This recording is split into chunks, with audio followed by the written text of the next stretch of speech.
Hello everyone, hope you're all doing great. So in this video, we'll discuss about the aggregate functions. These are very simple, but at the same time, very tricky also. So please watch till the end so that we'll discuss some interview questions as well. Okay, so let me share my screen.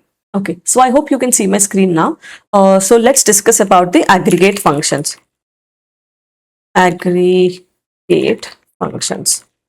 Okay, so in aggregate functions, we have total 5.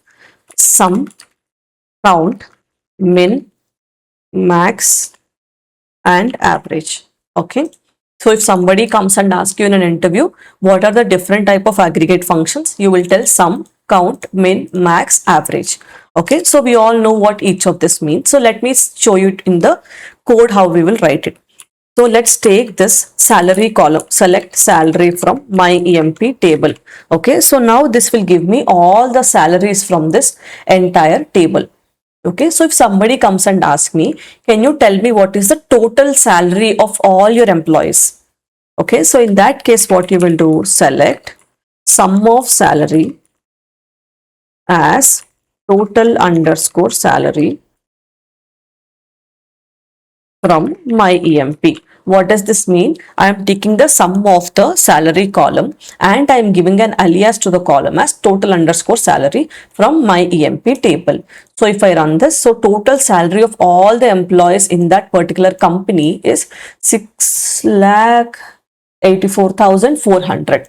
Okay, so this is how you will use the sum of. And now let's take count of. So select count of salary from my EMP. So now I'm not putting any alias like this. Okay, so without this, what will happen? It will give me the count, but the column name is the count of salary. Okay, so if you don't want this one, then you can put the alias as salary underscore count. Okay, so if you can run this. So usually, let's say if they ask you how many employees are there in your company, then you can just put employee underscore ID and take it as EMP underscore count from my EMP.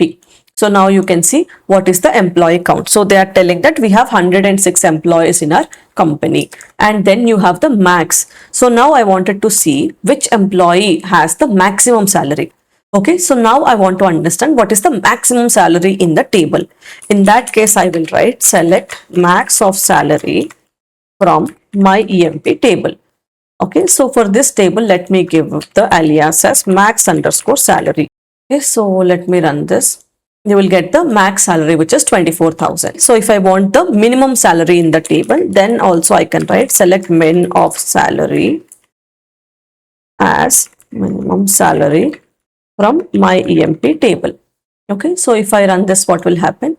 I will get the lowest salary in the table. And if I want to see what is the average salary of all employees, then I can just put select AVG salary as average underscore salary from my EMP table. So if I run this, what will happen? I will get the average salary, which is 6,456 is the average salary of the my EMP table. Okay, so these are the 5 aggregate functions. Okay, so this is how you write. For sum, you write SUM. For count, you write COUNT. Max, min, average. Okay, so these are the 5 different aggregate functions that we have in SQL. So now in next video, we will see how to use group by and aggregate functions together.